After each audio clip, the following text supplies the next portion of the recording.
Podcast de la série Les réseaux pédocriminels n'existent pas, Round 4, les écoles maternelles satanistes. Abus sexuels rituels, le cas de la maternelle McMartin aux États-Unis et d'autres. Aux États-Unis, par contre, on en parle. Au moins quelques voix, et pas des moindres, se font entendre malgré une propagande très efficace destinée à endormir la population. Regardons de plus près un cas d'école, c'est le moins qu'on puisse dire, en matière d'abus sexuels rituels contre les enfants.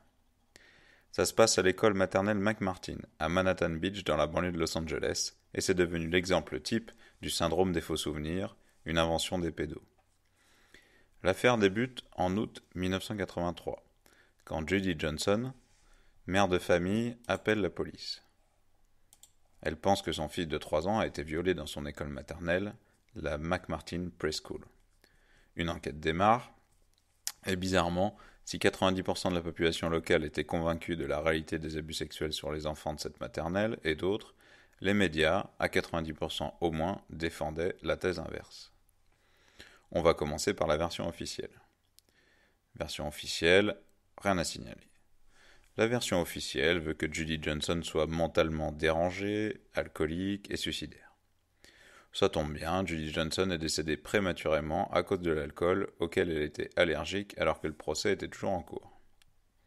Quoi qu'il en soit, le fils de Judy Johnson a expliqué qu'il avait été abusé dans des tunnels sous l'école McMartin, notamment par Ray Buckey, le fils de la directrice et petit-fils de la fondatrice de l'école, qui travaillait là à mi-temps en tant qu'aide scolaire. Des examens médico-légaux le confirment, c'est d'ailleurs parce qu'il est rentré de l'école avec l'anus enflammé que Judy Johnson a réagi. La thèse officielle dira qu'elle est devenue obsédée par l'anus de Matthew, qu'elle l'a poussé à parler de choses qu'il n'avait pas vécues, bref, qu'elle a exagéré. Johnson emmène son fils consulter des spécialistes du Children's Institute International à l'Université de Californie. Pas de chance, selon la version officielle, le médecin qui reçoit l'enfant manque d'expérience, si bien qu'il conclut que le fils de Judy Johnson a bien subi des abus sexuels, dont des actes de sodomie. Heureusement, une seconde expertise conclut que les allégations de Matthew et de sa mère sont des inepties. Et le pauvre Ray, un garçon si gentil, se demandait pourquoi on l'accusait de choses aussi horribles. C'est à se demander pourquoi une enquête a été ouverte à ce sujet, pourquoi la police a réuni les parents d'élèves pour leur demander de voir si leurs enfants auraient pu être victimes et pourquoi une dizaine d'écoles du coin ont été perquisitionnées dans la foulée et 4 fermées. À ce moment, les parents ont commencé à se parler de ces viols qui n'existaient pas, ce qui s'est transformé en délire collectif et en, entre guillemets, chasse aux sorcières, comme l'ont dit et répété les médias américains. La police ne trouve rien qui confirme les abus, toujours selon la version officielle. Pourtant, les parents qui ont emmené à leur tour leurs enfants voir des spécialistes de l'Université de Californie, notamment en matière d'abus rituels, ont appris que les 10 spécialistes avaient estimé fiables les témoignages de leurs enfants. Mais on a dit que les spécialistes avaient induit les réponses.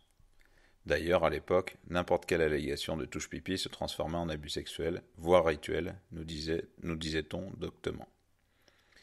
Et en premier lieu, Kim McFarlane, directrice du CCII et membre du Preschool Age Molested Children's Professional Group, qui a pris pour argent comptant la parole des enfants et les aurait même poussés à raconter des choses qu'ils n'avaient pas subies.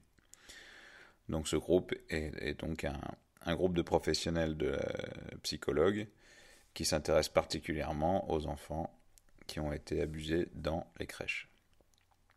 McFarlane avait été mandaté par le bureau du procureur en octobre 1983 et a reçu 400 gamins, y compris d'anciens élèves, pour estimer que 80% d'entre eux avaient bien subi des abus sexuels. Sur ces 360 enfants, seulement 11 ont été entendus lors du procès. 7 personnes sont arrêtées en février 1984, parmi elles Peggy Buckey, la directrice, sa mère et son fils Ray, ainsi que d'autres enseignants de cette école UP. À partir de là, on se lance dans la procédure la plus longue et la plus coûteuse à l'époque devant un tribunal criminel américain. Un peu comme Outreau, pour n'aboutir à rien en fin de compte. Normal, le procès, on ne sait comment ni pourquoi, reposait uniquement sur la parole des enfants qui savaient à peine parler à l'époque.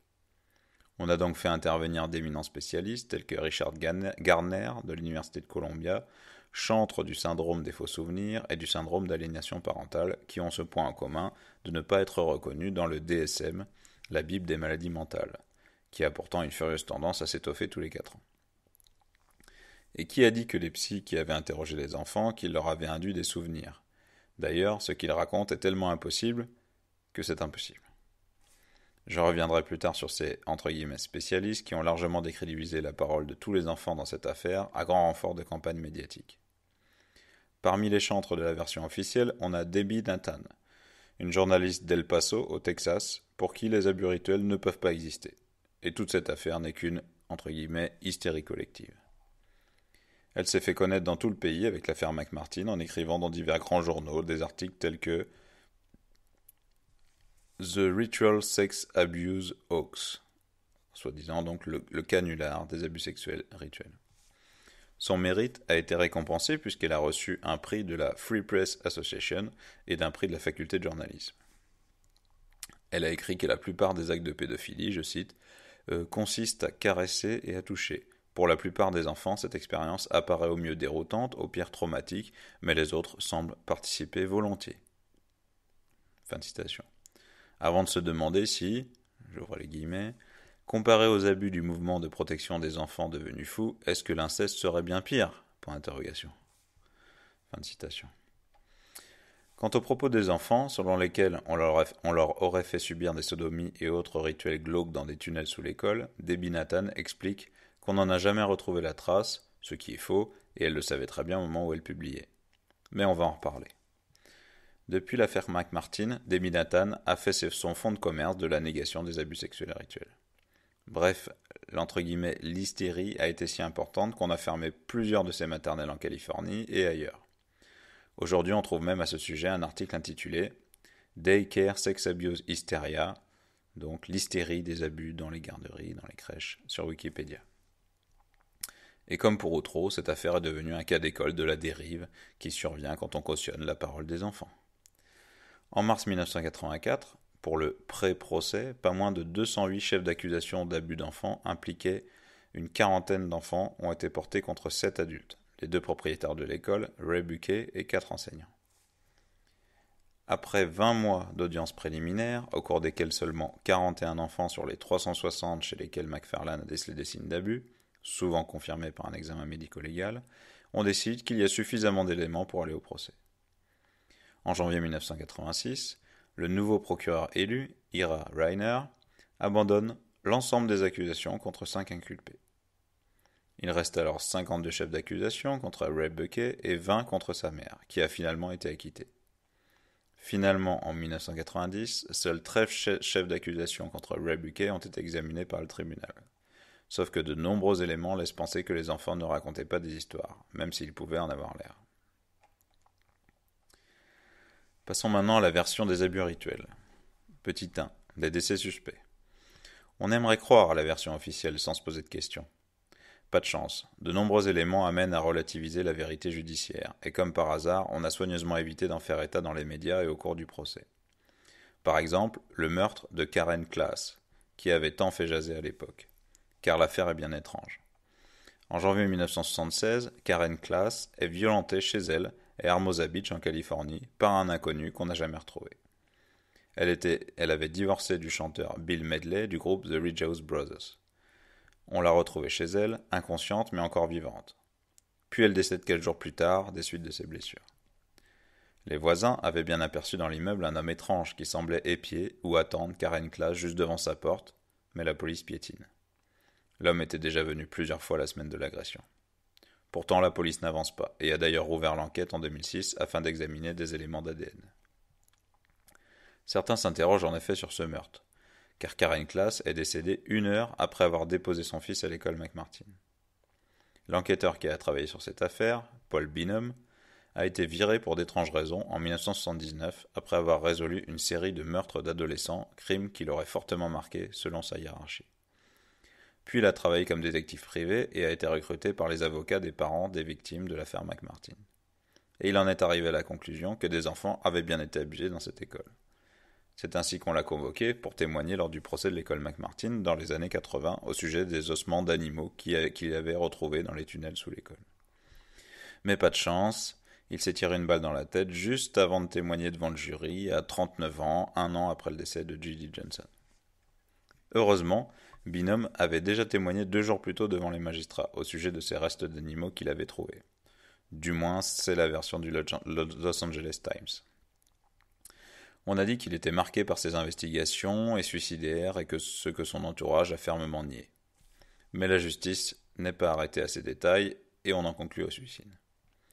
Enfin, Judy Johnson, la mère par qui le scandale de McMartin est arrivé, a été retrouvée morte et nue chez elle.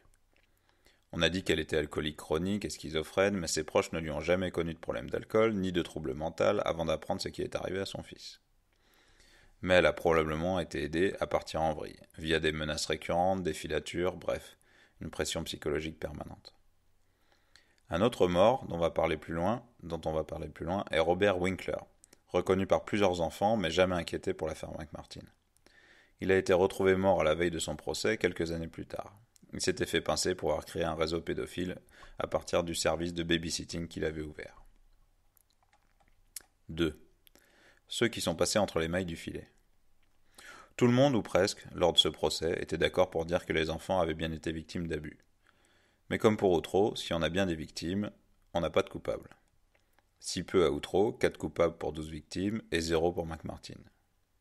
D'aucuns expliquent que, je cite, la McMartin Preschool, en lien avec au moins 2 autres écoles maternelles de Manhattan Beach et avec un service de babysitting, était le centre d'un très grand réseau de prostitution enfantine et de pornographie enfantine, dont les activités semblent avoir été protégées et couvertes par un certain nombre de fonctionnaires locaux, provinciaux et fédéraux. Fin de citation. D'après un courrier officiel du sergent Beth Dickerson, du département du shérif du comté de Los Angeles à l'agent Kenneth Lanning du FBI en août 1983, les 350 enfants interrogés qui ont montré des signes d'abus sexuels ont désigné les 7 personnes qui ont comparu, mais ils ont aussi évoqué une trentaine d'autres personnes qui n'étaient à l'époque soumises à aucune charge, ainsi que de nombreux étrangers non identifiés. Cela fait donc un bon paquet de gens. Et pourquoi les 30 personnes identifiées et désignées par les enfants n'ont-elles pas été impliquées ? Mystère. Parmi les lieux désignés par les enfants, il y a certes l'école McMartin, mais aussi dans d'autres écoles, dans un marché du coin, dans des églises, une morgue, diverses habitations, une ferme, le bureau d'un médecin, des crèches et d'autres endroits comme des entreprises. Souvent, des photos et des films étaient réalisés au cours des séances de viol collectif. Certains enfants ont dit avoir été forcés de participer au sacrifice d'animaux, mais aussi de bébés et d'autres enfants. Ils ont dit avoir été obligés de boire leur sang, de poignarder des bébés, ou d'assister à leur décapitation, de manger la chair de cadavres. Certains ont été mis dans des cercueils avec des cadavres mutilés. On les a soumis à des pratiques nécrophiles, scatologiques, zoophiles. Ces éléments ressemblent d'ailleurs beaucoup à ce qu'ont décrit d'autres enfants dans le pays, accusés eux aussi d'avoir de « faux souvenirs » entre guillemets. Mais aussi d'autres enfants en Europe et en France, comme les frères et sœurs de l'affaire du Var, l'affaire Amie de Lisa, que je vous invite à regarder plus en détail dans un autre podcast de cette série, à Cogolin. Ils ont eux aussi tué des enfants, mangé la chair des cadavres, assisté à des cérémonies bizarres, etc. Alors oui, le complot des psys qui insufflent les faux souvenirs doit être au moins un complot mondial. La plupart des enfants disent avoir été photographiés nus, avoir dû boire un liquide rouge ou rose qui les faisait dormir, avoir assisté à des meurtres d'animaux, lapins, poneys, tortues, chiens, y compris dans les églises. Des témoignages parlent même de transport des enfants en avion ou en voiture pour être prostitués à l'extérieur. Ils parlent de viol et sodomie avec des bâtons, ainsi que d'épisodes scatologiques. Parfois, les adultes étaient habillés de robes noires et chantaient en cercle autour d'eux. En mai 1984, une nouvelle enquête démarre dans une maternelle du coin, après qu'une victime de McMartin ait identifié la maternelle Manhattan Ranch comme un lieu où on a abusé. Une soixantaine d'enfants a alors parlé, désignant au moins 6 coupables. Il explique que des adultes viennent à l'école, les emmènent et abusent d'eux hors de l'école. Là aussi, des animaux sont tués, les enfants sont photographiés et les mêmes actes scatologiques sont décrits. On met donc en place un groupe de travail de 21 personnes dédié à l'enquête en novembre 1984. Ce groupe travaille sur les cas McMartin et Manhattan Ranch, ainsi que sur 2 autres écoles maternelles, dont la maternelle Learning Game de Manhattan Beach, liée à McMartin. Là, c'est un enfant de McMartin, âgé de 3 ans, qui a identifié l'école comme un lieu où des adultes ont abusé de lui plusieurs fois.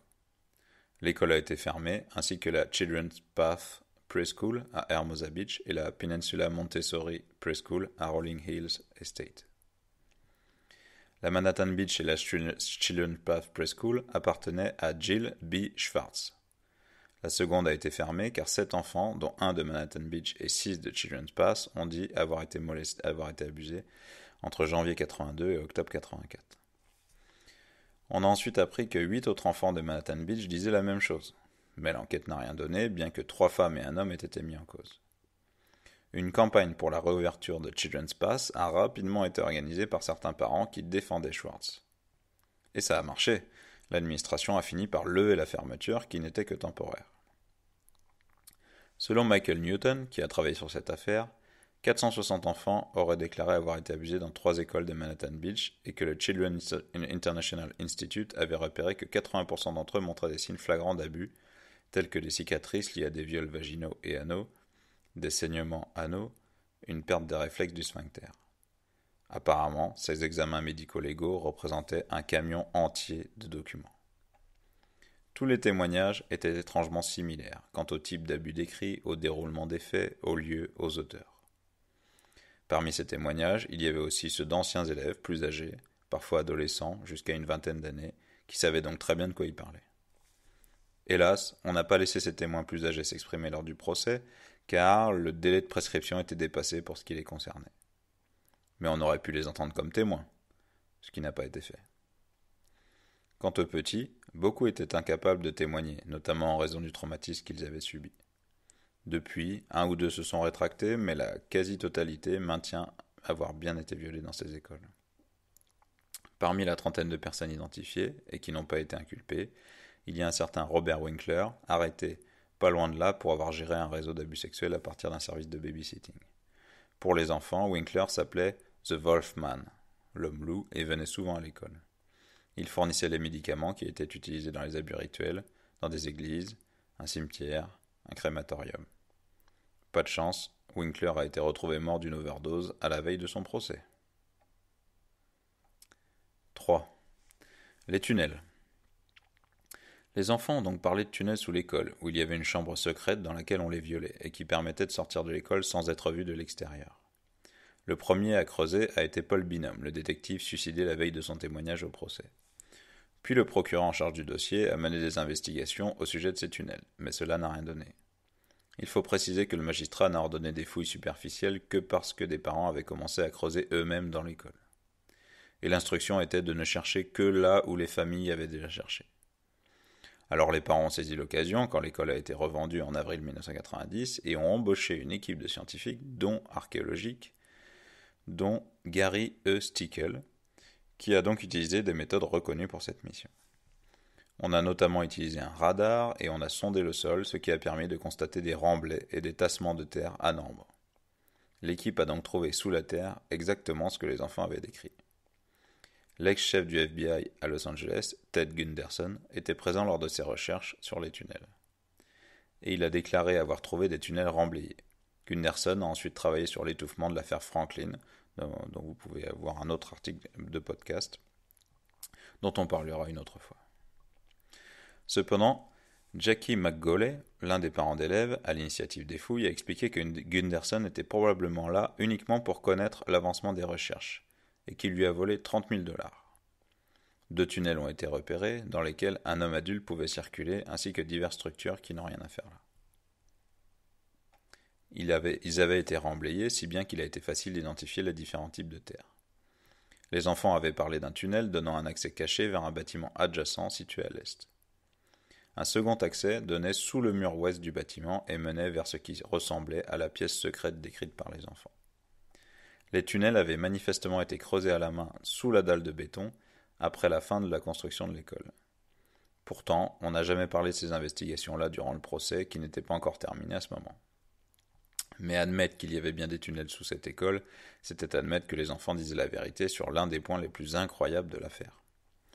Dans les remblais de ces tunnels, les archéologues ont retrouvé une boîte à sandwich Disney fabriquée en 1983, des boîtes de conserve, des conteneurs et des ossements d'animaux. Les abus rituels, une banalité aux États-Unis ? Point d'interrogation. En février 1985, nombre de policiers savaient que les abus rituels étaient une réalité.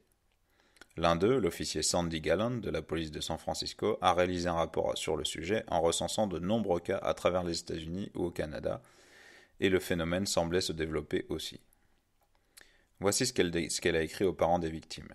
Je cite. Au cours des dernières années, les policiers ont été confrontés à des investigations qui impliquent un changement de vocabulaire. Ce vocabulaire correspond à des crimes désormais identifiés comme des cas de abus sexuels rituels ou abus rituels contre les enfants. Il décrit les cas impliquant une série systématique de violations sexuelles, physiques et ou émotionnelles, visant à instiller la peur et à réaliser en ayant à l'esprit des objectifs spécifiques. Cela comprend les cas dans lesquels les abus sont commis sur une base spirituelle. Jusqu'à récemment, les lois étaient appliquées dans ce cas de la même manière que pour la maltraitance habituelle des enfants. Cela n'a pas été fait pour nier l'existence des abus rituels, mais parce que ces cas n'ont jamais été catégorisés avant. En d'autres termes, ces cas ont été traités de la façon dont tous les dossiers ont été traités parce que personne ne savait qu'ils correspondaient à un scénario de crime alors en développement dans le pays. Toutefois, cela a posé des problèmes en termes de réussite des enquêtes. Les cas d'abus rituels impliquent généralement plusieurs agresseurs et des victimes multiples. La violence se produit à plusieurs reprises, plutôt que de façon isolée. Les allégations concernent des types d'abus aussi insupportables qu'incroyables. Les enquêteurs croient les victimes, mais ils sont incapables de trouver des preuves qui puissent les conduire vers des poursuites judiciaires. Dans le dédale des problèmes qui ont surgi, les enquêteurs se sont retrouvés dans de nombreux cas face à des affaires qu'ils ont été incapables de prouver. Les parents des victimes, désormais totalement frustrés par ces échecs du système, ont besoin de réponses, et en fait ont le droit d'avoir des réponses, et de savoir pourquoi leurs enfants qui ont été abusés n'ont pas le droit à la justice. C'est pour cette raison que cet article a été écrit.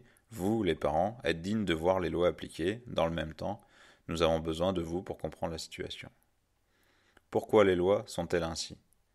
En tant qu'enquêteur sur les crimes rituels ces dernières années, je peux honnêtement vous dire que nous faisons des progrès et que ce domaine des crimes est reconnu comme spécifique et réel.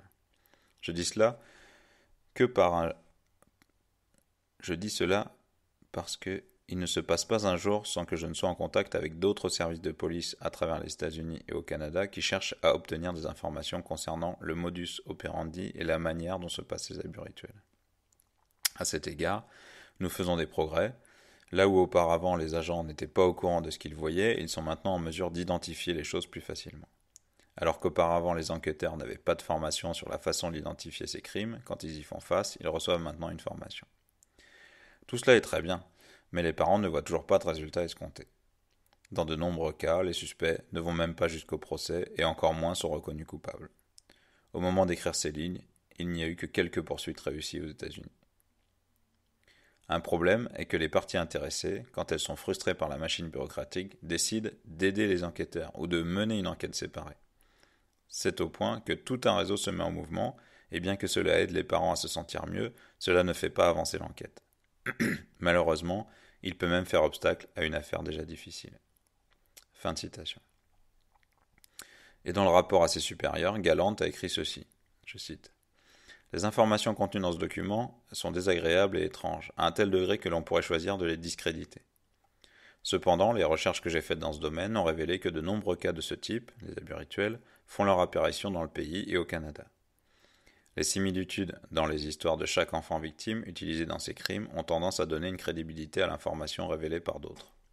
En outre, les psychiatres et thérapeutes qui ont suivi les victimes affirment que la cohérence des histoires et les détails explicites révélés les amènent à croire que les enfants disent la vérité. Il y a aussi la croyance que chaque agent des services de police qui a soumis des informations pour ce rapport, que les victimes disent la vérité, et en fait, les enfants seraient incapables d'élaborer de telles histoires. Au cours de mes recherches, des similitudes ont commencé à faire surface, indiquant la forte probabilité qu'il existe un réseau de gens dans ce pays impliqués dans les abus sexuels et de problèmes homicides de jeunes enfants. Ces cas semblent différer de cas isolés d'abus envers les enfants car les crimes mentionnés ici sont commis avec un objectif à l'esprit de mutiler et massacrer les enfants à des fins rituelles ou sacrificielles. Bon nombre de cas signalés révèlent également une pornographie juvénile au-delà du type normal de la pornographie juvénile car les enfants sont photographiés au cours des rituels lors desquels certaines personnes portent des robes, des costumes et des bougies, des serpents, des épées, des autels et d'autres types de matériel rituel sont utilisés. Fin de citation. Ce rapport n'a jamais été transmis au FBI et le ministère de la Justice a également refusé de l'examiner. En 1988, une étude intitulée Sexual Abuse in Daycare, a National Study, donc les abus sexuels dans les maternelles et les crèches, une étude à l'échelle nationale. Elle porte sur 270 cas d'abus sexuels dans des crèches et maternelles et concerne 1639 victimes. Et selon les spécialistes qui ont rédigé l'étude, les abus rituels sont évoqués dans 13% des cas.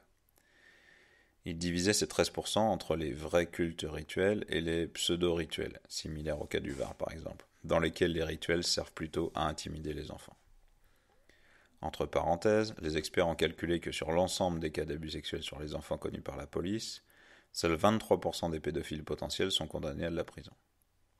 En Belgique, 23% des pédophiles condamnés font de la prison, mais bon, passons. Aujourd'hui, aux États-Unis, de nombreux survivants des abus sexuels rituels se sont exprimés. En créant des blogs, des sites web, en témoignant à la télé, dans les journaux, lors de conférences, en mettant en place des associations d'aide aux victimes de ces abus, qui souffrent souvent de divers problèmes, tels que les personnalités multiples. Souvent, ces victimes parlent des mêmes choses. Des expérimentations médicales, entre guillemets. Certaines victimes en France parlent de cela aussi. Des manipulations mentales, notamment via des chocs psychiques, d'actes de torture, de meurtres rituels. Et très souvent, des personnalités politiques et locales sont mentionnées également. Beaucoup de ces victimes disent avoir voyagé en avion pour se rendre dans les partous, y compris dans des hauts lieux du pouvoir, et beaucoup sont entrés dans le système parce que leur famille y était et les a fait grandir dedans. Même les gangs du type Mara Salvatrucha auraient leur propre rituel satanique avec meurtre de femmes et d'enfants au Salvador et aux États-Unis probablement. Les témoignages, en réalité, s'accumulent et sont souvent très similaires. Même la plupart des psys américains, qui tentent aussi de communiquer sur le sujet et de faire évoluer la prise en charge des victimes, savent que les réseaux satanistes et pédophiles existent. Il n'y a que les médias commerciaux et la justice qui l'ignorent.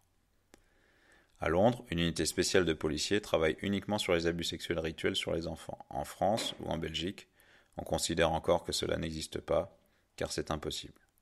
Voilà en gros la teneur des débats chez nous. Une étude menée par l'American Psychological Association a montré que 12% des membres avaient déjà eu à traiter des cas d'abus sexuels rituels. De fait, il semble que très souvent les victimes viennent consulter pour une dépression, par exemple, ou un problème quelconque. Et au fil de la thérapie, les souvenirs d'abus sexuels sataniques reviennent à la mémoire vive des personnes. Mais on ne peut jamais rien prouver, surtout des années après les faits. Surtout quand les victimes sont encore sous influence, ce qui ne semble pas rare du tout. Le jeu trouble des « spécialistes ».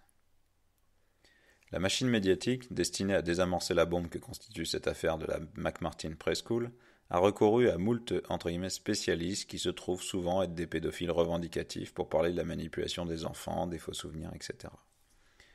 Une association comme la False Memory Syndrome Foundation, reconnue d'utilité publique, dotée d'un service de communication bien rodé, continue aujourd'hui ce travail, donc la fondation du syndrome des faux souvenirs. Destinée à promouvoir la notion absolument pas scientifique de syndrome des faux souvenirs, à grand renfort d'intervention médiatique, et dans les procès de pédophilie ou d'abus rituels, l'association continue encore son travail de sape. Elle se présente comme une association scientifique, mais ne fait que du lobbying pour les personnes accusées de pédophilie en se basant sur de pseudo-études. Créée en 1992 par divers spécialistes, donc Ralph Unterweger, un an après une interview donnée avec sa femme à un journal pédophile, au cours de laquelle il a déclaré que la pédophilie est un choix responsable et a développé, je cite, « Les pédophiles peuvent affirmer avec audace et courage ce qu'ils choisissent. Ils peuvent dire que ce qu'ils veulent, c'est de trouver la meilleure façon d'aimer. Je suis aussi un théologien, et un théologien, je crois, c'est la volonté de Dieu qu'il y ait de la proximité et de l'intimité, de l'unité et de la chair entre les gens. Un pédophile peut dire « Cette proximité est possible pour moi dans le choix que j'ai fait. » Les pédophiles sont trop sur la défensive. Ils vont partout en disant « Vous, les gens là-bas, disent que ce que je choisis est mauvais et qu'il n'est pas bon. Vous me mettez en prison, vous faites toutes ces choses terribles contre moi, je dois définir mon amour comme étant d'une manière ou d'une autre illicite. » Ce que je pense, c'est que les pédophiles peuvent affirmer qu'ils choisissent la poursuite de l'intimité et de l'amour. Avec audace, ils peuvent dire « Je crois que c'est en fait une partie de la volonté de Dieu. » Ils ont le droit de faire ces déclarations pour eux-mêmes, comme c'est des choix personnels.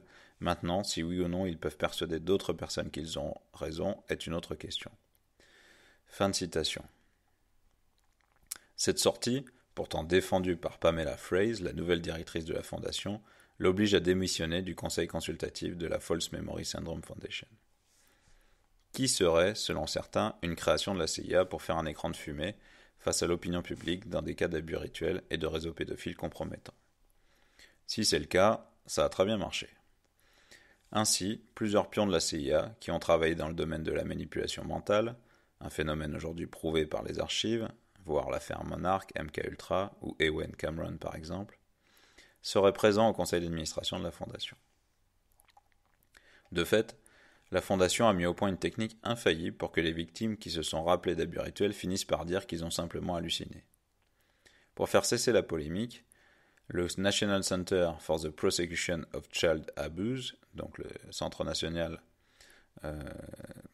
contre les persécutions dues aux abus sexuels d'enfants, a été créé en 1988 et a normalisé les auditions de mineurs en collaboration avec le National District Attorney Association, donc l'association des procureurs, et le American Prosecutor Research Institute, donc une institut de recherche, pareil, par rapport aux procureurs et aux avocats généraux. Du coup, les questions sont ouvertes et neutres, de manière à ne pas risquer d'influencer l'enfant. Mais il faut savoir que les enfants parlent très rarement lors de la première audition, qui est souvent la seule. Le problème, c'est que désormais, cette technique d'audition, qui fait passer à côté de la plupart des affaires, est en train de se répandre partout. Et même avec ces auditions normalisées, au cours desquelles les enfants parlent très peu, voire pas du tout, qui se veulent neutres et non subjectives, les avocats de la défense se font une joie de dire que l'enfant a halluciné ou qu'il ment. De l'avis d'une inspectrice de police belge chargée de ces auditions, je cite, « Les témoignages des enfants, même réalisés suivant cette méthode, ne sont pas des preuves. Si nous allons au procès avec seulement le témoignage de l'enfant, sans preuves médico-légales qui sont très rares à obtenir, surtout plusieurs jours après les faits, c'est du pain béni pour les avocats des accusés. » Fin de citation. Bref, Ralph Unterweger est donc l'un de ces spécialistes largement cités par les médias à l'époque, et notamment par Debbie Nathan. Doté d'un diplôme de théologie, ancien pasteur luthérien et psychiatre, il a écrit avec sa femme Holida Wakefield un bouquin intitulé « Accusation d'abus sexuels sur les enfants », vendu $70. Une formidable critique du Journal of the American Medical Association résumait parfaitement le degré de fiabilité des délires d'Underweger. Je cite. « Ce livre a peu de valeur pour ceux qui travaillent avec les enfants abusés, à part qu'il est peut-être important de connaître tous les points de vue. Le livre sera sans aucun doute très utile aux avocats qui défendent les personnes accusées d'abus sexuels sur les enfants. Il semble avoir été écrit tout particulièrement pour ce public. Les auteurs citent 700 références, mais ils n'ont pas réellement étudié cette littérature. Lorsqu'une des références qu'ils citent ne correspond pas à leur point de vue, ils déforment simplement les conclusions. » Fin de citation. En 1974, Unterweger a été nommé directeur de l'Institute for Psychological Therapies dans le Minnesota, donc l'Institut des thérapies psychologiques, et s'est mis à courir les tribunaux à travers tout le pays pour y témoigner en faveur des présumés abuseurs d'enfants, jusqu'à y consacrer 60 à 70% de son temps de travail. Et pour Unterweger, tous les enfants mentent, systématiquement, lorsqu'ils parlent d'abus rituels. D'après d'autres spécialistes, ce serait beaucoup plus rare que cela. David Chadwick, du San Diego Children's Hospital, estimait en 1989 que moins de 8% des allégations d'abus sexuels faites par les enfants sont fausses. Jones et McGraw, qui en 1987 ont examiné 576 cas d'enfants abusés, recensés par le Denver Department of Social Services, ont classifié les affaires suivant le degré de fiabilité. Seulement 1% de ces enfants étaient considérés comme ayant probablement fait de fausses allégations. En 2000, 551 cas similaires des mêmes services sociaux de Denver reçus en un an ont été étudiés.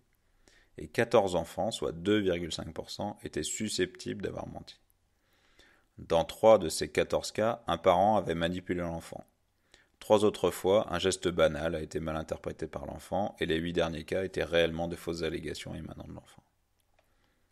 En outre, des études montrent qu'environ la moitié des victimes d'abus sexuels dans l'enfance refoulent ou oublient ce qui leur est arrivé durant une période de leur vie, en raison par exemple de troubles dissociatifs qui, dans le cas des abus rituels, sont fabriqués de toutes pièces par les abuseurs.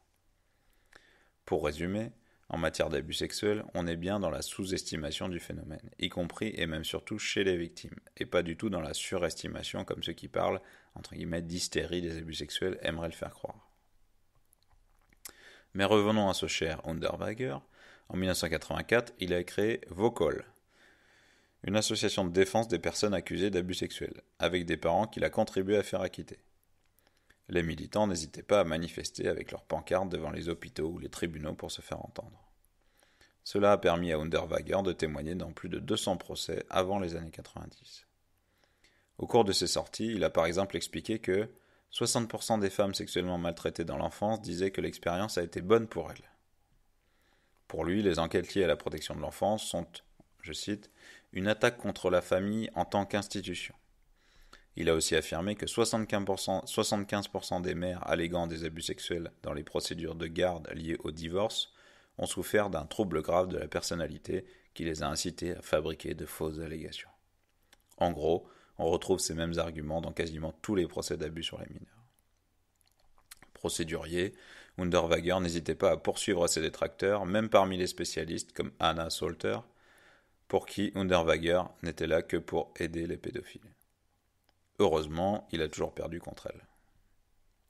Douglas Becheroff, qui fut directeur du National Center on Child Abuse and Neglect, donc le Centre national sur les abus sexuels et la maltraitance, tout en étant directeur du lobby patronal American Enterprise Institute. Il faisait aussi partie des propagandistes liés à la CIA qui avaient évidemment un accès facile aux médias.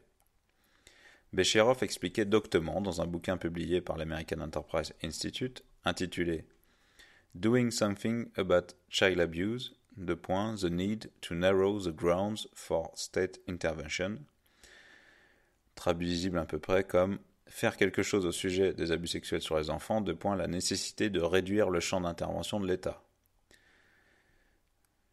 Il disait donc que statistiquement, la plupart des allégations d'abus sur les enfants sont des mensonges. Il a évidemment été contredit dans ces statistiques par moult autres spécialistes qui, eux, n'ont pas accès aux médias. Et notamment par ceux qui ont publié les statistiques sur lesquelles il s'était basé. Becheroff était même dangereux, puisqu'outre le fait qu'il prenait la plupart des gamins pour des menteurs, selon lui-même, ceux qui étaient bien victimes et pouvaient rester chez eux dans la plupart des cas, même si, précisons-le, c'est chez eux qu'ils ont été abusés. Car selon lui, ils ne font pas face à un danger immédiat. Et suite à son travail, on a vu fleurir des articles intitulés « Fausses allégations d'abus sur les enfants, est-ce que cela peut vous arriver ?» dans le magazine Women's Day en 1986, ou encore « L'invasion des défenseurs des enfants, personne n'est en sécurité dans la guerre contre les abus » dans le magazine Progressive de 1985. Au chapitre des médias, on peut évoquer Paul et Shirley Eberle, un couple de journalistes qui a publié en 1986 un bouquin dans la droite ligne des faux souvenirs, intitulé The Politics of Child Abuse, la politique des abus sexuels, dans lequel il dénonce des excès de l'industrie des abus sur les enfants, et requiert des poursuites contre les mères, les psychologues et les autres travailleurs sociaux qui manipulent les enfants afin qu'ils fassent de fausses allégations, ce qui, pour les auteurs, est le cas dans presque 100% du temps. Les auteurs récidivent en 1993, avec The Abuse of Innocence, qui portait essentiellement sur l'affaire McMartin. Accessoirement, dans les années 70, le couple était très impliqué dans la pédopornographie à Los Angeles et ont publié un magazine dépravé appelé Finger, donc le doigt, dans lequel on trouvait par exemple des scènes sadomaso ou scatologiques impliquant des enfants, y compris, semble-t-il, les leurs. On pouvait aussi y trouver des articles tels que Baby Fucking, donc faire l'amour à des bébés, plutôt violer des bébés. Mais, comme convendit chez nous, on a estimé que les Eberle étaient simplement dans la vague de libération sexuelle des années 60-70 et qu'il n'y avait rien de méchant derrière tout ça. On ne pourrait pas terminer ce chapitre sur les soi-disant experts qui s'acharnent à nier la réalité des abus sexuels et à relativiser leur impact sur les victimes, sans aborder le cas très préoccupant de l'inventeur du syndrome d'aliénation parentale, SAP, en 1985, Richard Gardner. Il a lui aussi parlé d'une grande vague d'hystérie. Il revendique sur ses CV d'avoir enseigné à l'université de Columbia, ce qui n'est pas certain du tout. L'individu a même réclamé lui aussi des sanctions contre les personnes qui signalent des abus sexuels, même avérés. Comme ses études étaient complètement bidons et que les revues scientifiques à peu près sérieuses n'en voulaient pas, Gardner a créé sa propre maison d'édition, Creative Therapeutics Incorporation, où la plupart des 250 bouquins, vidéos et articles de Gardner ont été publiés, dont ses premiers articles sur le SAP. Le bouquin Sex Abuse Hysteria, Salem Witch Trial Revisited. Autrement dit, l'hystérie des abus sexuels, le procès des sorcières de Salem revisité. Donc en version européenne, ça donnerait La chasse aux sorcières. A été publié dans sa propre maison d'édition en 1991, de même que The Parental Alienation Syndrome and the Differentiation Between Fabricated and Genuine Sex Abuse Allegation. Donc, le syndrome d'aliénation parentale et la différence entre des vrais abus sexuels et des allégations fabriquées d'abus sexuels. Était un des premiers bouquins sur le SAP en 1987 et son premier article sur le sujet, Child Custody Litigation, A Guide for Parents and Mental Health Professionals, publié en 1986. Rappelons qu'en principe, pour être reconnu, le travail d'un scientifique doit être publié dans des revues sérieuses, avec un comité de lecture qui valide les recherches, ce qui n'a jamais été le cas pour Gardner. Le SAP, j'en ai déjà parlé, mais en gros, il s'agit de dire qu'un enfant qui évoque des abus sexuels dans le cadre d'un divorce ment.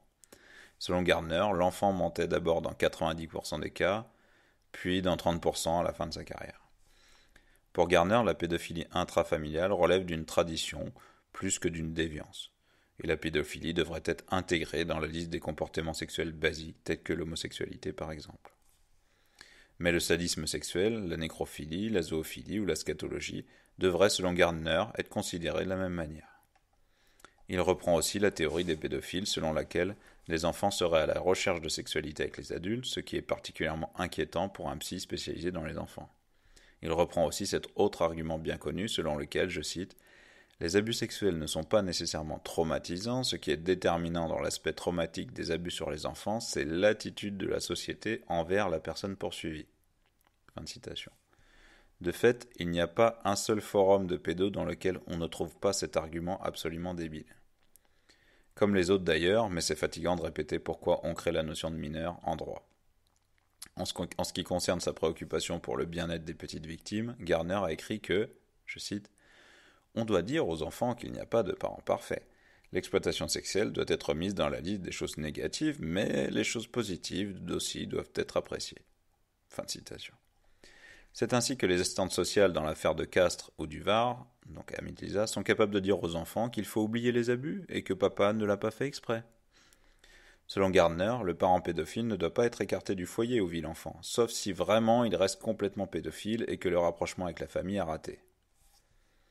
Alors qu'aujourd'hui on cherche à mettre les enfants à l'abri le plus rapidement possible, il faut également dire aux enfants, je cite, que dans d'autres sociétés, ces comportements pédophiles étaient considérés comme normaux, et en outre, il faut aider les enfants à comprendre que nous avons dans nos sociétés une attitude exagérément punitive et moraliste concernant les accusés d'abus sexuels sur les enfants. Fin de citation.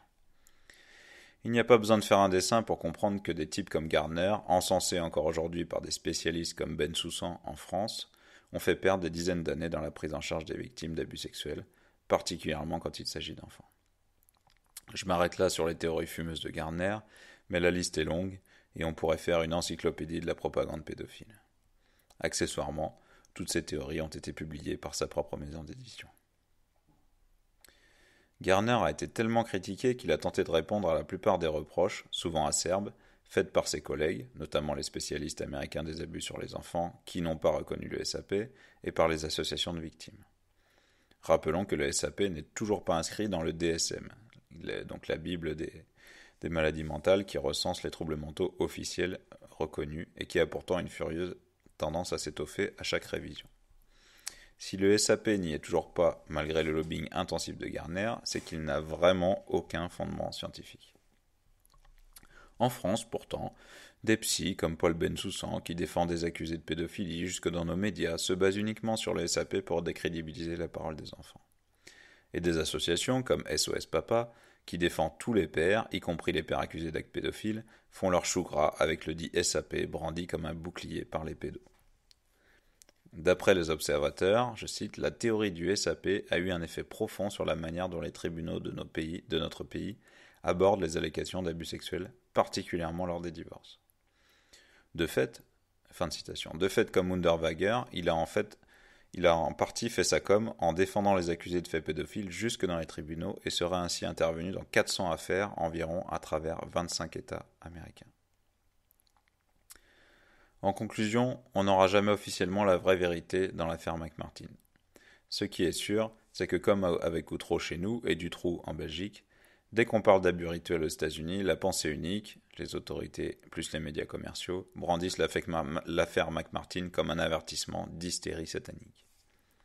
Depuis, la chape de plomb s'est refermée et ceux qui osent dire que ce qu'ont dit les enfants était vrai sont immédiatement traités d'hurluberlus, conspirationnistes ou de fanatiques des droits des enfants.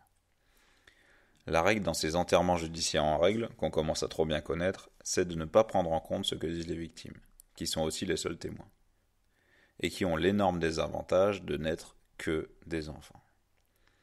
Si par malheur des psys cautionnent la parole des enfants, on fait intervenir d'autres spécialistes comme Unterweger aux États-Unis ou Bensoussan en France, qui se chargent de décrédibiliser les experts et les victimes. Après, on met de côté les preuves médico-légales, quand elles existent, et l'affaire est bouclée. Dans Outreau, on a cependant une exception. On a bien pris en compte les preuves médico-légales, si bien que 12 enfants ont été reconnus finalement comme victimes. Dans cette affaire, il manque juste la plupart des coupables. Vous pouvez voir un autre article en podcast sur cette affaire Outreau. Dans l'affaire McMartin, on a réussi le tour de force de considérer que près de 500 gamins racontaient des mensonges, et qu'ils avaient tous été manipulés par les experts. Quant aux examens médico-légaux qui prouvaient les sévices, quant aux tunnels, on n'en a simplement pas parlé lors du procès. La morale de tout cela, je vous laisse le soin de l'apercevoir.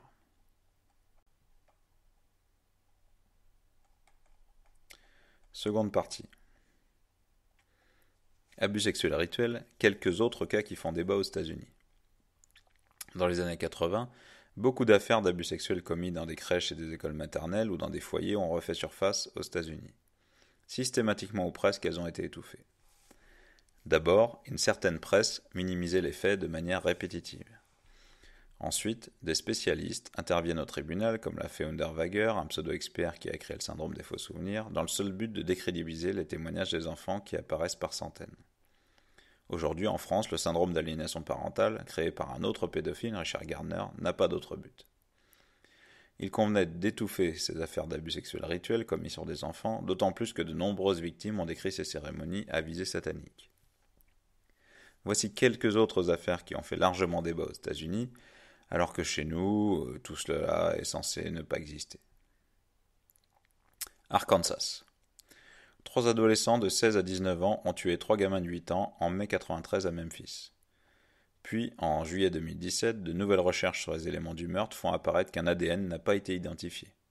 Il n'appartient ni à la victime, ni aux 3 ados incriminés. En outre, des témoignages ont été manipulés par les flics. Les 3 ados ont finalement été libérés en 2011. L'un des ados, Jesse Lloyd Miskelley, a dit aux flics que ces meurtres barbares avaient un caractère rituel et satanique qui comprenait le viol et la mutilation des victimes. Miskelley est ensuite passé pour un handicapé mental qui a parlé sous la contrainte. La date du meurtre correspondait au calendrier de la secte Wicca, donc une secte plus ou moins de sorcières entre guillemets, satanique. Différents objets sataniques ont été retrouvés chez les ados, dont l'un, Eccles, fut longuement hospitalisé en hôpital psychiatrique en 1992 et était un grand lecteur du sataniste Anton LaVey, disciple d'Aleister Crowley. 4 mois avant le drame, Eccles avait déclaré qu'il obtenait ses pouvoirs en buvant le sang des autres, surtout s'il s'agissait de partenaires sexuels. D'ailleurs, ces meurtres semblaient être liés à des pratiques sexuelles occultes. Miskelley a expliqué qu'il avait rejoint un groupe sataniste 3 mois avant les meurtres, et que tout le monde se retrouvait régulièrement dans la forêt pour des orgies sexuelles où on tuait des chiens avant de les manger. Le procès de Miskelley a été mené séparément des 2 autres. Certains jurys ont été menacés dans le procès des 2 autres. Lors du procès, Eccles a décrit précisément comment les enfants avaient été tués, des détails qui n'avaient jamais été rendus publics. En outre, il s'était vanté des meurtres auprès de connaissances. Californie. Alvina et Deborah McCann, Scott et Brenda Kniffen, 2 couples avec 2 enfants, et Rodney et Linda Phelps, parents de Deborah McCann, sont poursuivis en 1982 pour avoir maltraité des enfants, dont les leurs. Ils ont été échangés entre les familles et utilisés pour des partous. Les enfants étaient également placés illégalement dans une crèche tenue par ces gens. 2 couples ont été en prison et les Phelps ont pu s'enfuir après leur condamnation. Dans cette affaire, les médias ont parlé de entre guillemets, chasse aux sorcières. Ce sont des flics zélés qui auraient gonflé l'affaire pour rien. Selon les victimes, les couples s'échangeaient les enfants, y compris les leurs, pour des partous pédos. Ils ont été condamnés en 83 et ont pris ensemble plus de 1000 ans de prison, puis en 96 ils ont été libérés. En 82, ils avaient déjà été jugés coupables de maltraitance sur leurs 2 filles, mais celles-ci ont ensuite déclaré qu'elles avaient été manipulées par les services sociaux. Là aussi, on a fortement décrédibilisé les personnes qui ont cru les enfants, en les faisant passer pour des psychotiques qui avaient manipulé les gamins. En outre, les McCann ont bénéficié d'une incroyable bienveillance des services sociaux. Les autorités ont volontairement négligé l'aspect rituel des abus, même si en 85, les autorités ont passé 4 jours à rechercher les corps de 10 à 15 enfants tués et enterrés dans le cadre d'un culte satanique avec des ossements d'animaux. 2 fillettes ont déclaré avoir vu des enfants et des bébés tués au cours des rituels sataniques, et 3 lieux d'enterrement ont été désignés. Au même moment, un second réseau pédophile intrafamilial est mis à jour à Bakersfield. 5 adultes ont été condamnés en 85. Richard Cox, Ruth Ann Taylor, Anthony Cox, George Cox et Teresa Cox. 4 enfants ont été placés. Les victimes ont parlé de scènes de torture et de multiples viols, mais les examens médicaux n'auraient rien prouvé. Puis ils ont été blanchis et ont même touché à un dédommagement de l'État californien. Là aussi, on a dit que les professionnels qui ont interrogé les victimes leur ont suggéré les réponses. 7 autres personnes impliquées dans un réseau pédophile à Bakersfield ont été condamnées la même année, notamment pour production de pornographie infantile. Leroy George Stove, 3e du nom, également de Bakersfield, a quant à lui été condamné en mars 85. Peu après, des victimes ont décrit les rituels sataniques qu'il accomplissait, dont les meurtres d'enfants et les abus rituels. Lui aussi est passé pour une victime de fausses allégations et a été blanchi en 87. D'ailleurs, 77 personnes qui avaient été accusées comme lui d'être impliquées dans un réseau pédophile ont été laissées tranquilles par la justice. Pourtant, les victimes, au début de l'enquête on parlait d'une 60aine d'enfants concernés, ont parlé de pas moins de 29 meurtres d'enfants et de bébés lors de sacrifices sexuels et sataniques dans la zone de Bakersfield. C'était trop. Alors on a dit que les enfants mentaient. En 87, à San Diego, Robert Wilkins et Laurie Bartz sont condamnés pour avoir abusé et violé des enfants du voisinage. 4 fillettes et un garçon de 10 à 15 ans. Abus s'accompagnant de toute une imagerie satanique. Les victimes ont encore décrit des rituels et Bartz déclarait pouvoir communiquer avec Satan. Entre le début et la fin de la procédure, on est passé de 92 chefs d'accusation à 8 seulement. Les enfants ont parlé d'abus commis également sous le sous-sol d'une école et à un skatepark où Bartz traînait régulièrement. À Santa Rosa, en 1988, Daryl Ball et Charlotte Frankill sont condamnés pour maltraitance d'enfants âgés de 5 à 8 ans, dont les leurs. Le procureur avait évoqué l'aspect rituel des abus et des enfants victimes ont décrit sur une bande vidéo des cérémonies sataniques qui comprenaient des meurtres d'enfants et d'adultes. Mais aucun corps n'a été retrouvé, évidemment. Ils ont parlé d'autres adultes présents faisant partie d'un groupe satanique. Les enfants subissaient des injections avant les viols et étaient obligés de commettre des actes sexuels entre eux. Des actes cannibales ont été décrits également. Tous les enfants victimes étaient traumatisés, d'autant plus qu'ils avaient été menacés s'ils parlaient. Frankill a été considérée comme la femme agresseur sexuelle la plus violente. Les victimes ont été interrogées par la Criminal Investigative Division de l'armée. Beaucoup de gens étaient impliqués dans ce réseau, mais bizarrement, Frankill et Ball ont été les seuls à passer devant un tribunal. Les enfants ont aussi dit que tout était filmé et on n'a pas retrouvé les vidéos. Les 2 ont été condamnés parce qu'ils ont plaidé coupables. À Mendocino County, depuis 1984 au moins, plusieurs enfants du Jubilation Daycare Center à Fort Bragg, un camp militaire, ont dit avoir été abusés sexuellement, torturés et forcés à boire du sang et à manger des excréments. Donc, c'est la crèche du camp militaire. Cela dans la maternelle, mais aussi dans différents lieux extérieurs aux bases militaires, dont au moins 2 églises. Un certain Aquino, lieutenant-colonel déjà cité dans l'affaire Franklin, était mentionné comme l'un des abuseurs, de même que sa femme. Aquino, marié à une certaine Lilith, donc Lilith, vous renseignerez, ça a à voir avec le diable, était le fondateur et le leader d'un groupe satanique appelé le Temple de Seth et serait un pro du contrôle mental. Dans l'armée, il était chargé des opérations psychologiques. Aquino a été viré de l'armée en 90 après une enquête sur des abus rituels. Aquino avait été identifié par plusieurs victimes et agissait dans le cadre de rituels sataniques. Là aussi, tout était filmé. D'après les enfants, qui ont parfaitement décrit la résidence d'Aquino, le pervers a tué et mangé des victimes et les corps étaient jetés dans un lac. Aquino se revendiquait comme l'antéchrist et avait des tendances nazies. Sa mère, Betty Ford, était une grande prêtresse dans un temple satanique à tendance égyptienne. Des séances de programmation mentale avaient très probablement lieu. Aquino a aussi été cité par certaines victimes de Frekill et Ball à Santa Rosa, mais il n'a pas été inquiété. Ball et Frekill auraient été, selon certains enfants, membres du groupe satanique d'Aquino.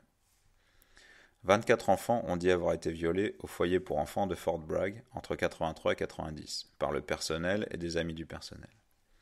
Tout un tas de tortures y avaient cours, comme enfermer les enfants dans des cages, les laisser à deux doigts de se noyer, les menacer avec des armes, les prendre en photo et les filmer pendant les viols. Lors d'une perquisition au temple de Seth, les flics ont saisi 38 vidéos et négatifs prouvant l'existence d'un réseau pédophile opérant dans les camps militaires. De plus, 6 enfants ont contracté une maladie sexuellement transmissible, la chlamydia. On a soupçonné qu'Aquino était la tête de pont du Pentagone dans les sectes sataniques. Mais Aquino semblait en tout cas pratiquer les rituels sans aucune retenue.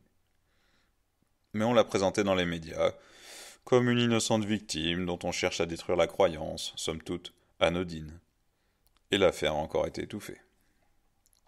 Aquino serait aussi impliqué dans la disparition et l'exploitation sexuelle d'un gamin enlevé en 82, Johnny Gosch, embarqué dans un réseau de prostitution infantile. Vous pouvez avoir un autre podcast qui est particulièrement consacré à l'affaire Johnny Gosch.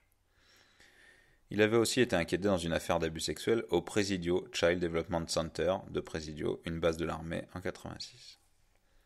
16 victimes âgées de parfois 3 ans ont été identifiées, mais seul un instituteur, Gary Hambright, a été arrêté en 87 et relâché 3 mois plus tard quand on a laissé tomber les poursuites, jugeant qu'il n'y avait pas assez d'éléments pour relier Hambright ou même les Aquino au crime.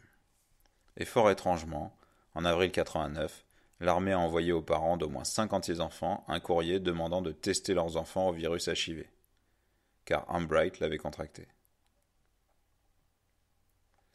Caroline du Nord. En 92, Robert F. Kelly, copropriétaire du Little Rascals Day Care Center, donc encore une maternelle de la ville de Little Rascal, prend 12 condamnations à vie et l'ancienne cuisinière du centre, Catherine Dawn Wilson, est condamnée aussi à la prison à vie. Cela après le procès le plus long et le plus coûteux de la Caroline du Nord à ce moment. 12 enfants de 4 à 7 ans ont déclaré avoir été violés par lui en présence d'autres enfants. Ils ont dit avoir été obligés de manger des excréments, forcés à regarder la copulation de Kelly et Wilson, menacés avec des serpents, pénétrés avec des objets, pendus à des arbres, mis dans des sacs, et avoir été présents lors du meurtre d'autres enfants. À l'origine, Kelly devait faire face à 248 chefs d'accusation, concernant 22 enfants. Puis, au bout de 2 semaines d'audience, on est passé à 128 chefs d'accusation, concernant 14 enfants. Mais ce sont en réalité 90 enfants qui ont accusé une vingtaine d'adultes. Au procès, seules 5 autres personnes, dont la femme de Kelly, copropriétaire du centre, et Willard Scott Privott, ami et partenaire de golf de Kelly et propriétaire d'un magasin de vidéos, ont été inculpées dans cette affaire. Bizarrement, elles ont été jugées séparément. Au sujet de Privott, jugé en 1994 pour 68 chefs d'accusation, 16 enfants l'ont accusé, par exemple pour les avoir obligés à avoir des rapports sexuels entre eux, de les avoir violés, ainsi que d'autres employés du centre, le tout étant filmé et photographié par Privott. Il était aussi accusé d'avoir kidnappé et violé une fillette. Des enfants disent aussi que Privott a tué des bébés qu'il donnait à manger aux requins. Privott a plaidé coupable en échange d'une libération immédiate sous condition, après quand même 3 ans de préventive. Kelly a fait appel en 1995 et 2 ans plus tard, les procureurs laissent tomber toutes les charges contre Kelly, parce que des erreurs auraient été commises lors des poursuites et parce que les parents des 12 victimes ne voulaient pas que leurs enfants soient forcés de témoigner une nouvelle fois. De fait, tous les enfants étaient victimes de traumatisme. Là encore, les avocats de la défense ont dénoncé des manipulations des enfants par les enquêteurs, qui auraient été trop proches des familles des victimes. Kelly a bénéficié d'un large soutien des médias et de groupes de pression. Pourtant, les jurys ont dit qu'ils croyaient les enfants et n'ont pas tenu compte des dénégations de Kelly et de sa clique. D'ailleurs, le centre de Little Rascals a été fermé dès que l'affaire a explosé en 1989. Patrick Figueard, ex-patron d'une société d'électronique, est arrêté en novembre 1988 et condamné à 3 peines de prison à vie en 1992 pour des viols commis sur 3 enfants âgés de 2 à 5 ans. La compagne de Figueard, Sonia Hill, a également participé à ces viols, commis dans la crèche de la mère de Hill qui était chez elle, et où le couple Figueard-Hill squattait souvent quand Figueard était au chômage. Les enfants ont dit avoir été drogués, que les viols étaient filmés et qu'ils étaient forcés de participer à des rituels sataniques dans lesquels les adultes avaient des capes et des masques, des chandelles, des bibles brûlées, et au cours desquels les enfants étaient obligés de boire du sang et de l'urine de chien, ou encore à commettre des actes sexuels entre eux. Les enfants étaient également drogués et les scènes de viol filmées d'après les enfants. En outre, les enfants ont dit avoir été forcés d'adorer Satan pendant qu'ils étaient abusés.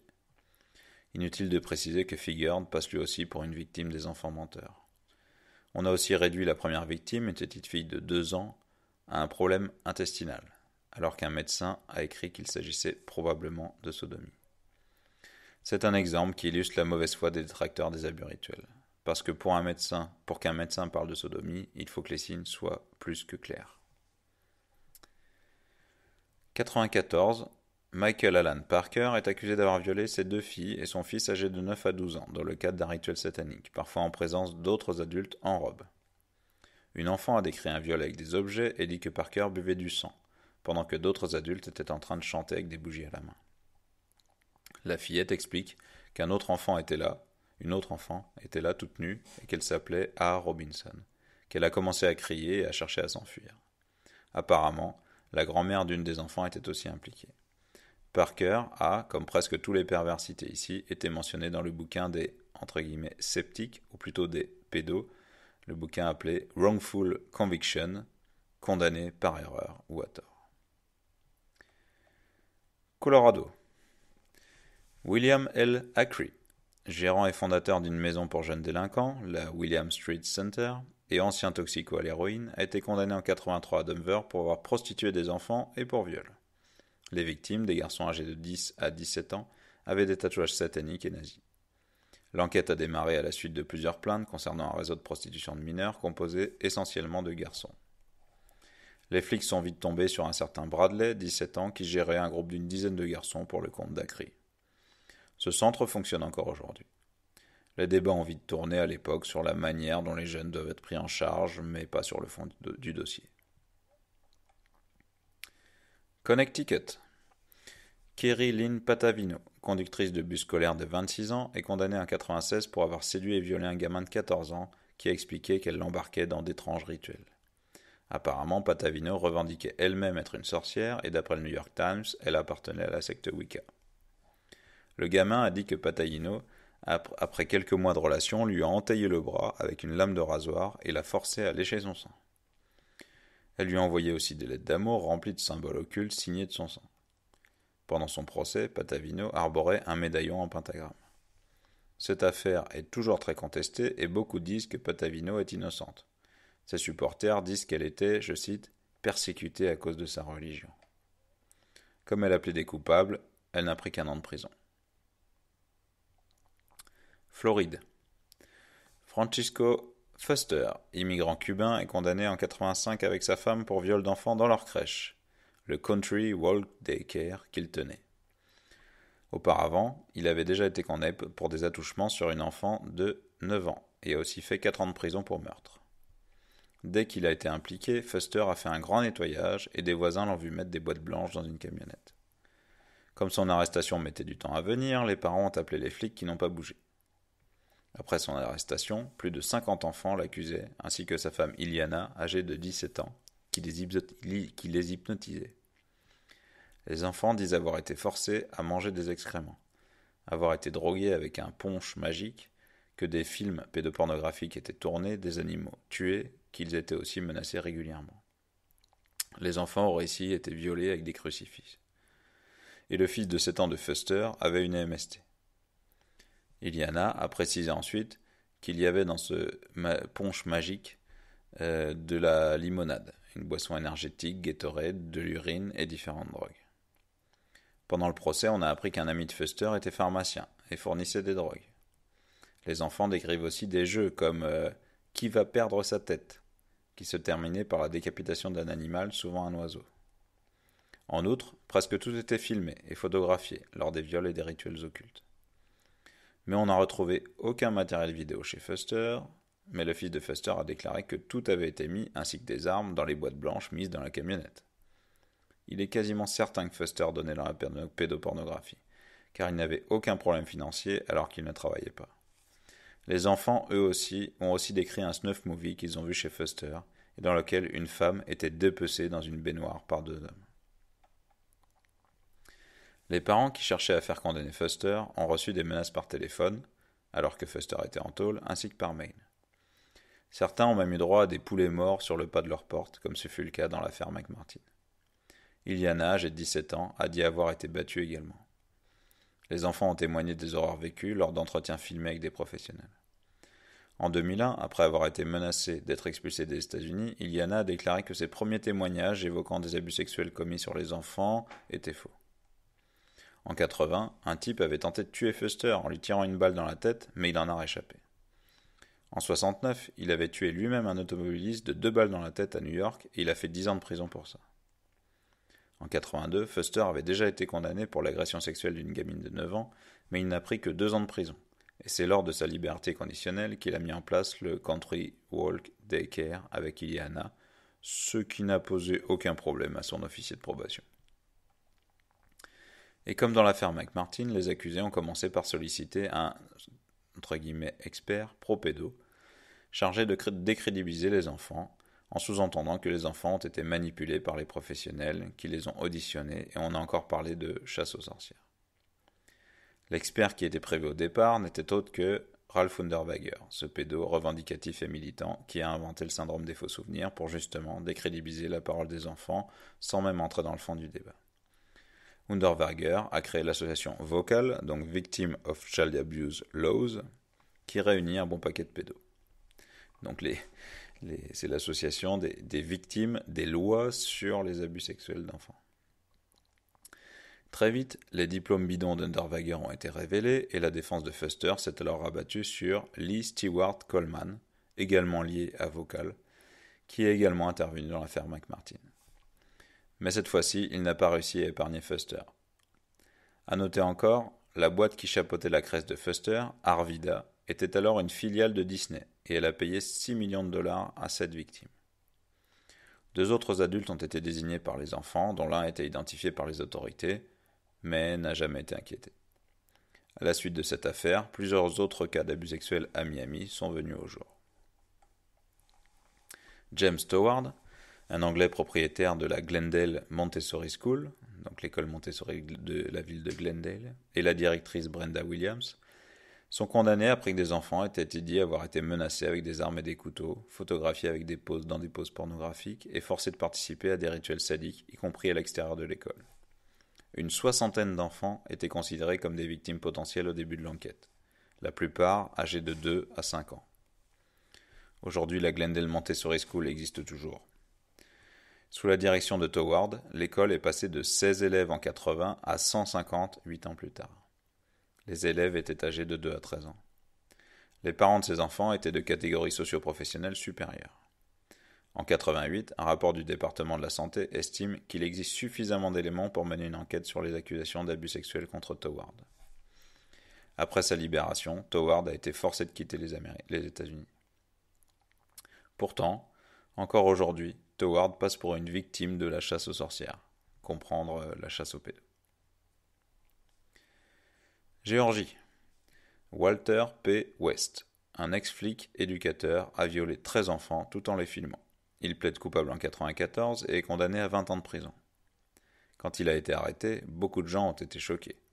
La plupart de ses victimes étaient des préados avec des problèmes à l'école et ou avec la justice, et la plus jeune d'entre elles avait 6 ans. Certaines ont décrit des rituels sataniques avec des actes de torture et des meurtres d'animaux.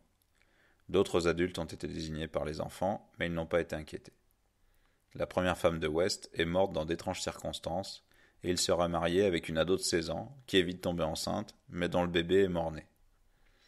Il a toujours travaillé avec les enfants, et son premier job était éducateur au United Methodist Children's Home, donc un foyer pour enfants méthodistes, près de chez lui.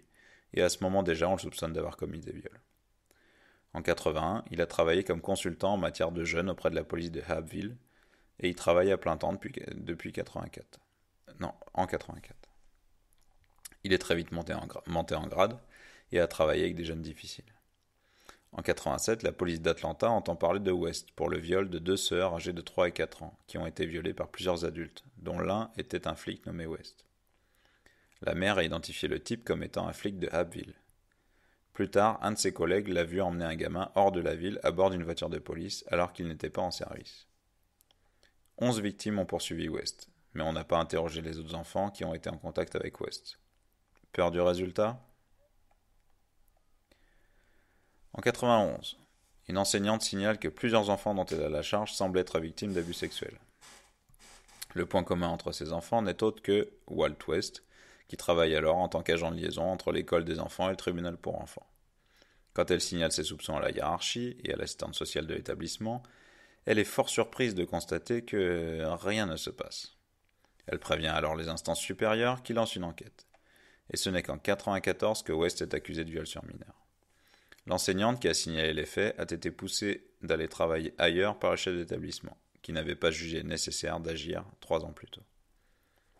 Parmi les victimes de West, 2 ont été condamnés pour meurtre, un a tenté de se suicider plusieurs fois et un autre a été condamné pour usage de drogue. Presque aucune de ces victimes n'a suivi de thérapie adaptée. Enfin, en 90, West a loué une boîte postale sous un faux nom pour commander du matériel destiné à la NAMBLA, la fameuse North American Man Boy Love Association, donc la très grande association américaine, donc des pédophiles qui aiment les petits garçons. Mais il a déclaré à un inspecteur de la poste qu'il s'agissait d'une enquête policière. Iowa. Michael Schillmeyer, 22 ans, est condamné en 89 à 25 ans de prison pour le viol d'un enfant de 4 ans. Ce garçon a dit qu'il avait été violé à la Sunshine Preschool tenue par la femme de Schillmeyer. La maternelle n'avait pas de licence et a été fermée après que des enfants commencent à parler d'abus rituels comprenant des meurtres d'animaux. Massachusetts. Gerald Amiro est condamné en 86 pour des viols sur 9 enfants du Fels Hacker Daycare Center qui étaient abusés dans une pièce magique alors qu'Amiro était déguisé en clown méchant. Un enfant a dit que des animaux étaient tués, d'autres ont dit qu'ils étaient pendus tout nus à des arbres. La mère d'Amiro, qui tenait cette crèche, et sa sœur ont aussi été poursuivis dans un procès séparé. Lors des procès, les enfants étaient installés face au jury comme des coupables sur des petites chaises. Il y avait des preuves d'abus sexuels sur 5 des 10 enfants concernés par le procès. En 1995, un nouveau procès est prévu pour les 2 femmes, car elles n'ont pas pu être confrontées à ceux qui les accusent, les enfants. Puis elles ont été libérées. Quant aux victimes, elles maintenaient leurs accusations contre cette famille 20 ans plus tard. Et elles disent qu'on leur a lavé le cerveau, que leur vie entière a été ruinée, bien qu'ils étaient à l'âge de la maternelle quand les faits sont survenus. Amiro est ressorti de prison en 2004. Tout au long de l'affaire, il a bénéficié de soutien important de la part de sa famille et de fans anonymes. Et il a eu droit à de nombreux articles durant toute l'affaire. On a aussi dit que les enfants étaient manipulés, etc. Et on a mis toute l'affaire, comme tant d'autres, sur le compte de l'hystérie des abus sexuels rituels. En 1997, les services sociaux projettent de faire adopter 2 enfants par les parents, mais les parents font appel. Le tribunal décrit alors les maltraitances et abus sexuels dont sont victimes les enfants. Leur père, d'après le tribunal, avait rejoint en 1983 l'Ordo Templi Orientis et a étudié la Bible satanique. Vous pourrez voir un autre article de cette série en podcast, principalement consacré à l'Ordo Templi Orientis. Il voyageait beaucoup entre Los Angeles et San Francisco. On a diagnostiqué chez ses enfants un syndrome de stress post-traumatique. L'un a dit que son père est une sorcière et qu'un ami de son père l'appelle sa petite amie. Michigan. Alan Barkman, copropriétaire de la Small World Preschool, est condamné en avril 1985 pour avoir violé un garçon de 5 ans. Des enfants ont dit qu'ils étaient conduits à l'extérieur, par exemple dans des églises ou dans des souterrains sous l'école auxquels ils accédaient par des tunnels, comme à McMartin, pour y être photographiés par Barkman, et que des poulets étaient tués. La femme de Barkman, qui n'a pas été poursuivie, se déguisait quant à elle en sorcière. En procès en appel, Barkman a été acquitté. Mais des dizaines d'enfants de cette école ont dit à leurs thérapeutes qu'ils ont été abusés, et certains ont parlé d'étranges rituels sataniques lors de ces abus. Mais le procureur a choisi de minimiser l'affaire en ne poursuivant que Barkman. Un observateur de cette affaire a déclaré qu'une des raisons à cela était que, je cite, « les abus rituels sont protégés au plus haut niveau de la société parce que des juges, des politiciens et d'autres membres puissants de l'establishment sont directement impliqués dans le scandale. » Fin de citation. On ne saurait mieux dire. Minnesota. En 1984, un éboueur de 27 ans, déjà condamné 2 fois pour des abus sexuels, James John Rood, qui a dit lors de son procès que il y a plus qu'un seul James Rood, plaide coupable de viol d'enfants lors d'orgies sexuelles. Sa déclaration à la police fait 113 pages. Les enfants étaient âgés de 2 à 17 ans et ont dit avoir été violés par leurs parents ainsi que des amis de leurs parents, famille et amis de la famille durant des orgies rituelles. Il parle de jeux avec les adultes qui finissaient par des viols et d'avoir été drogués avec de l'alcool et des pilules. Beaucoup disent qu'en plus ils ont été photographiés nus et ont dû regarder des films porno. D'après Rudd lui-même, 23 adultes étaient concernés pour les viols de 37 enfants. 2 ont été acquittés quand un enfant s'est rétracté. De son côté, Rudd a fait appel et le procureur a laissé tomber les charges contre les autres pour ne pas avoir à tenir compte des 126 pages de notes de police qui contiennent des allégations de meurtre rituel d'enfants concernant plusieurs des 24 ex-inculpés. Quand les flics sont revenus perquisitionner après l'arrestation de Rudd, tout son matériel photographique avait disparu. Et les parents de Rudd n'étaient pas coopératifs du tout. En 1978, Rudd avait déjà été condamné pour des attouchements commis sur 2 enfants. 2 ans plus tard, il plaidait à nouveau coupable pour des abus commis contre 2 autres mineurs et en 1984 démarre l'affaire des orgies sexuelles. Il est quand même ressorti de prison avec un régime assez laxiste alors qu'il n'a pas suivi les programmes de réhabilitation de la prison et passé pour une victime de la chasse aux sorcières dans les médias. Rudd a même donné une interview en 1984 dans laquelle il explique que ces 113 pages de déclarations étaient fausses et qu'il les avait faites pour réduire sa peine de prison. Mississippi. En 1996, Danny Walter Schertz, 48 ans, ancien sataniste autoproclamé et militant qui se faisait appeler Snake Man, ou alors Triple Six, voilà, 666 c'est un chiffre satanique, ou le sorcier, il prend 9 ans de prison pour avoir prostitué une gamine de 16 ans qu'il avait kidnappée dans un autre état sur des aires pour camionneurs.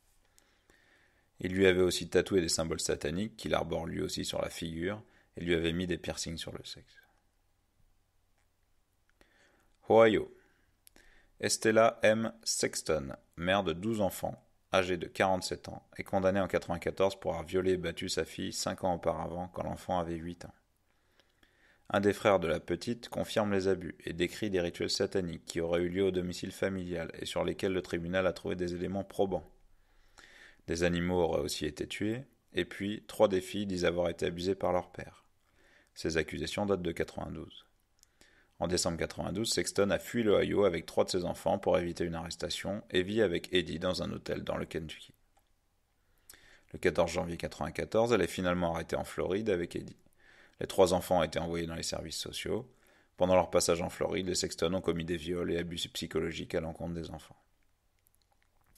Le couple donnait aussi des petites pilules rouges et du Nikil tous les soirs. Ils ont également procédé à divers attouchements et violences. En 1993, une sœur aînée a plaidé coupable pour avoir entraîné la mort de son bébé de 9 mois.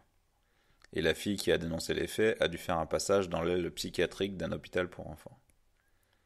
Le mari de Sexton, donc Eddie Lee Sexton, et son fils de 23 ans ont été inculpés du meurtre de Joel Good, le père du bébé et mari de la sœur, étranglé quelques mois plus tôt, en octobre 1993, parce qu'il comptait faire des révélations au sujet de la mort de son enfant. Eddie Sexton, qui disait être Satan, avoir des pouvoirs démoniaques et disait qu'il donnerait les âmes de ses enfants à Satan, a été accusé par 5 de ses filles d'avoir organisé avec elle des cérémonies de mariage, au cours desquelles des photos étaient prises. Ses filles l'accusent aussi de les avoir violées régulièrement, tout en pratiquant le satanisme et d'autres conduites étranges. Là aussi, les enfants étaient menacés, ils étaient en plus entraînés à tuer des agents du FBI. Accessoirement, on soupçonne au moins l'un des petits-fils d'Eddie d'être en réalité son fils issu de l'inceste. 2 adolescents de Mansfield, Lawrence Rode, 19 ans, et Scott Buntner, 17 ans, plaident coupables en 92 pour avoir violé des enfants qu'ils gardaient pendant que leurs parents étaient à la messe. Dans cette affaire, la rumeur a vite parlé de rituels satanistes. Une 50aine d'enfants ont décrit comment les deux babysitters les avaient violés, les forçant à participer à de la pornographie infantile, à des infanticides ou encore à des mutilations. D'après les victimes, d'autres membres de l'Église étaient impliqués, pourtant seuls les 2 ados ont été condamnés. Et au total, les parents de 60 enfants ont porté plainte contre d'autres membres de l'Église. Un grand jury a entendu une 30aine d'enfants et a refusé d'accuser d'autres personnes que les 2 babysitters. D'ailleurs, d'après un journal du coin, je cite, « Aucun autre suspect n'a été identifié ». Oregon. Ed Gallup, Mary-Lou Gallup et leur fils, qui géraient ensemble tous les 3 le Gallup Christian Daycare Center, une école religieuse donc, sont accusés par une centaine d'enfants d'abus sexuels rituels et de maltraitance. Les enfants, encore une fois, ont décrit des meurtres d'animaux, des films pédopornographiques et des abus sexuels commis par des adultes vêtus de toges. Au final, seul le viol d'une filleule de 4 ans et demi a été retenu contre Mary-Lou Gallup, de 85 à 87, avant qu'elle ne soit acquittée en appel. Elle a pris 2 ans pour ces faits. Le fils a quant à lui été condamné pour des faits commis sur 2 enfants. Là encore, on a dit que les enfants fabulaient. Le procès a même été déplacé en raison de l'excitation du public dans le lieu des faits. Et comme par hasard, on n'a trouvé aucune preuve confirmant les allégations des enfants. Tennessee. Frances Lucindy Ballard, aide enseignante au Georgian Hills Early Childhood Development Center, est condamnée en 87 d'un seul chef d'agression sexuelle aggravé à 5 ans de prison.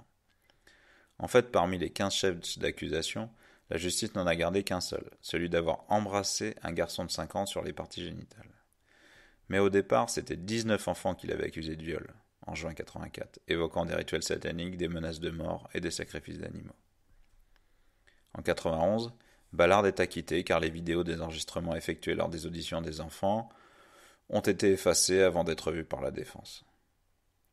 3 autres adultes du Georgian Hills Center ont été désignés par 26 enfants, mais n'ont pas été inquiétés.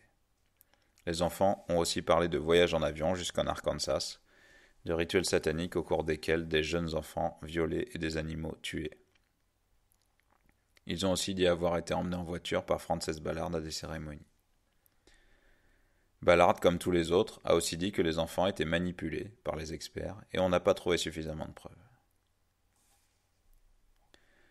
Alonzo South, 31 ans, plaide coupable en septembre 2000 pour avoir abusé d'une enfant dans le cadre de rituels sataniques.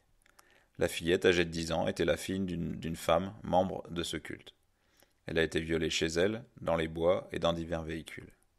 Il prend 24 ans de prison pour le viol rituel et satanique d'une mineure. Texas. Frances et Daniel Keller, du Franz Daycare Center, sont condamnés à 48 ans de prison en 92 pour agression sexuelle d'une enfant de 3 ans, bien qu'il s'agissait réellement d'un viol. 3 enfants ont parlé d'abus sexuels qui comprenaient des enterrements vivants avec des animaux, être tués et ranimés, le fait de déterrer un corps du cimetière, avoir des graines géantes implantées dans le corps et faire des films pornographiques. Eux aussi sont passés pour des victimes de la chasse aux sorcières qui a largement décrit l'impact de la procédure pour les 2 pseudo-victimes, à savoir Frances et Daniel Keller. Cette même maternelle a connu les mêmes faits, tournés de la même manière par les médias en 2009. 2 enseignantes du YMCA Daycare Center sont condamnées en 86 pour agression sexuelle. Michelle Noble et Gail Stickler-Dove ont pris quelques centaines d'années de prison. 2 garçons et 5 filles ont décrit des abus comprenant des viols, de la pédopornographie et des rituels occultes par des adultes en robe et en costume de monstre. En 88, Noble est acquitté en appel parce que la Cour a considéré qu'autoriser les enfants à témoigner par vidéo violait les droits de la défense car il n'y avait pas eu de confrontation. Plusieurs témoins ont été écartés de l'affaire. En appel, Dove n'a plus été condamné que pour un seul chef d'accusation et a pris 20 ans, essentiellement parce que les victimes ne voulaient pas revenir témoigner. En 92, Phil Stanley Rogers plaide coupable d'une conduite indécente lors d'un rituel satanique envers un mineur de 15 ans. On a retrouvé chez lui toute la panoplie du parfait sataniste. Il a été condamné à 99 ans de prison. Virginie.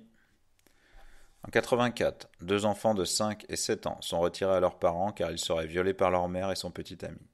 Ils disent encore qu'ils ont été forcés d'assister au meurtre d'une enfant de 12 ans au cours d'une cérémonie rituelle. On a en effet retrouvé le corps mutilé de Jessica Hatch, 12 ans, et disparu le 5 février 84 à Hanover County, le 12 avril de la même année. Elle avait disparu alors qu'elle se rendait chez sa grand-mère, lors d'un trajet d'une dizaine de minutes à pied. Sur les lieux, les flics avaient retrouvé des chandelles et un attirail occulte, et les mutilations rappelaient un rituel satanique. La police pense que Jessica a été tuée après son enlèvement. Bizarrement, on a considéré que les enfants n'étaient pas aptes à témoigner et on a laissé tomber les charges d'abus sexuels contre les parents. Un macro, ami des parents, Gary J. Beatty, a été arrêté pour avoir fait des propositions indécentes à 3 fillettes de 9 et 13 ans. Ces 3 fillettes connaissaient Jessica Hatch et que Beatty lui avait également fait des propositions salaces. Beatty est à nouveau arrêté en 84 pour divers actes de voyeurisme, faits pour lesquels il prend 1 an de prison en appel, tellement la première sentence de 60 jours était légère. Libéré sous condition en 91, il se fait encore pincer pour voyeurisme. À ce jour, personne n'a été jugé pour le meurtre de Jessica Hatch. En 2003, Louis Kelly a été condamné à 15 à 30 ans de prison pour le viol d'un garçon. Kelly, qui se faisait aussi appeler Damien Prince, a aussi convaincu le gamin de participer à des rituels sataniques et l'a violé à de nombreuses reprises, dont un soir d'Halloween. En 1993, Kelly avait été condamné pour avoir abusé d'un garçon de 8 ans dans l'Ohio, en 1991. Il avait ensuite passé 10 ans à se cacher de la police en changeant d'état. En 2003 encore, Russell John Smith, ancien gardien de prison et créateur d'un groupe sataniste sur Internet en 2001, appelé l'Ordre de la Perdition, composé d'une centaine de membres, est condamné pour le viol de sa fille de 12 ans. Selon lui, violer une enfant de 12 ans fait partie du rituel satanique, tout comme la plupart des actes sexuels. Chez lui, les flics ont retrouvé tout l'attirail du petit sataniste. Apparemment, Smith, qui se faisait aussi appeler Révérend Sorat, avait commis d'autres faits similaires durant les 2 années précédentes.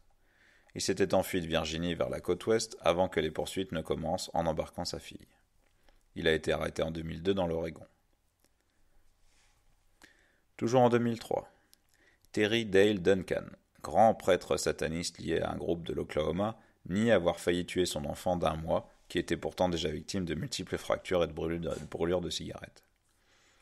La jeune mère, légèrement débile, avait alors 18 ans. Duncan a déclaré qu'il se préparait à sacrifier le bébé parce qu'il pensait qu'il n'était pas le père. Il a aussi confessé de nombreux meurtres sataniques, on parle d'une centaine de meurtres, dans 43 États et au Mexique. Mais les flics qui ont cherché à enquêter dans d'autres zones n'ont eu aucune réponse quant aux meurtres non résolus. Duncan a expliqué qu'avec son culte satanique basé en Oklahoma, il avait l'habitude de séparer et casser les os de ses victimes. Il a parlé de 2 meurtres commis une dizaine d'années plus tôt. Le couple vivait sans eau chaude, sans chauffage, car il ne pouvait pas payer ses factures et aucun des 2 ne travaillait. Duncan a été condamné à la prison à vie. En 1996, un bébé est retiré à sa mère, qui souffre d'un trouble de la personnalité lié à des abus sexuels rituels selon toute probabilité. La mère, Susan Hughes, a expliqué qu'elle était impliquée dans ce culte satanique depuis qu'elle a 7 ans et que les membres tuaient des adultes et des bébés. Elle était aussi menacée et était victime de divers troubles de la personnalité. Elle a expliqué que des gens liés à ce culte, dont un certain Dwight Macmillan, l'ont enlevée et violée pendant des années. Cette jeune femme vivait toujours chez ses parents avec son enfant. En 1992, alors que l'enfant de 2 ans était placé une nouvelle fois, Hughes a déclaré qu'elle était impliquée dans un culte satanique, dans lequel elle est retournée le soir même du jour où on lui a repris son enfant. État de Washington. En 88, Paul R. Ingram, collaborateur du shérif local, militant républicain et membre respecté de l'église pentecôtiste, avoue avoir violé ses 2 filles et l'un de ses 2 fils dans le cadre de rituels sataniques.